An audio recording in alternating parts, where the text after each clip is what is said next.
Most people move to Myrtle Beach because they think it's cheaper. And then they get their first full month of bills and realize they didn't plan for this. I see this mistake every single week. People compare home prices, feel confident, and then get blindsided. Today, I'm breaking down the real cost of living in Myrtle Beach compared to where most people are moving from. Not hype, not Zillow, but what actually hits your bank account. Stay until the end because one expense surprises almost everyone. If you're thinking about buying, selling, investing, or relocating to Myrtle Beach, this video will help you avoid guessing. I work with people relocating here every week, and the biggest issue I see is people comparing the wrong numbers.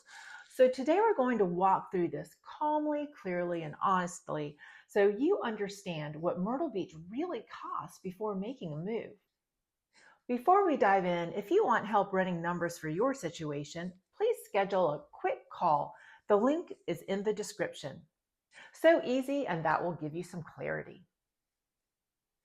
When judging the cost of living, here's where most people go wrong. They compare purchase prices and stop there. Online listings don't show insurance, HOA fees, utilities, or flood zones. Coastal living doesn't just change prices, it changes how costs show up monthly. I've had buyers tell me we can easily afford this and then realize the monthly payment feels very different. That's not because Myrtle Beach is expensive, it's because the full picture wasn't considered. Home price versus monthly payment. Two homes can cost the same and feel completely different financially. Your monthly payment includes the mortgage, the property taxes, the homeowner's insurance, flood insurance sometimes, and HOA dues sometimes. I've seen buyers purchase homes within $10,000 of each other, and one pays hundreds more per month more just because of location, insurance, and HOA fees. Purchase price is emotional, monthly comfort is reality, and this is where expectations can break down. Property taxes. Relief. Now, here's some good news. South Carolina property tax, especially for primary residences, are much lower than many states. People moving from the Northeast or Midwest often brace themselves for taxes and are surprised. This is actually one of Myrtle Beach's advantages. This is usually the moment people relax a little. Not everything here costs more. Now, insurance costs can be a surprise. Insurance is the biggest surprise for most relo buyers, not because it's hidden, but because people don't ask early. Insurance depends on flood zone, elevation, construction type, and proximity to water. A home that has never flooded can still require flood insurance. Two homes can look identical online and have very different insurance costs. This is where budgets can fall apart when buyers don't plan ahead. If you're watching this and thinking, I need to see how this applies to me, that's exactly what the call is for. The link is in the description. I'm happy to help you think it through. HOAs or homeowners associations are very common in Myrtle Beach.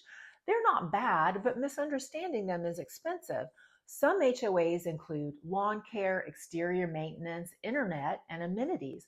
Others include very little. I see buyers fall in love with a home before realizing the HOA changes their monthly budget. This is not about avoiding HOAs, it's about understanding them.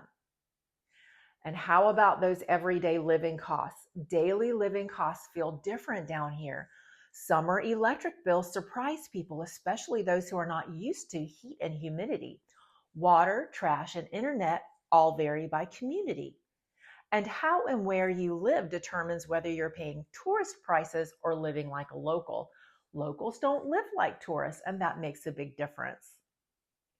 Lifestyle is part of the cost of living. Golf, dining, entertainment, convenience. Two people can live in Myrtle Beach on very different budgets. Location alone affects drive time, errands, and convenience. All affects spending. This is why planning matters more than guessing. The bottom line is Myrtle Beach works best for people who are relocating from higher cost states, plan long term, and want lifestyle value. It's harder for people who assume all coastal living costs are the same.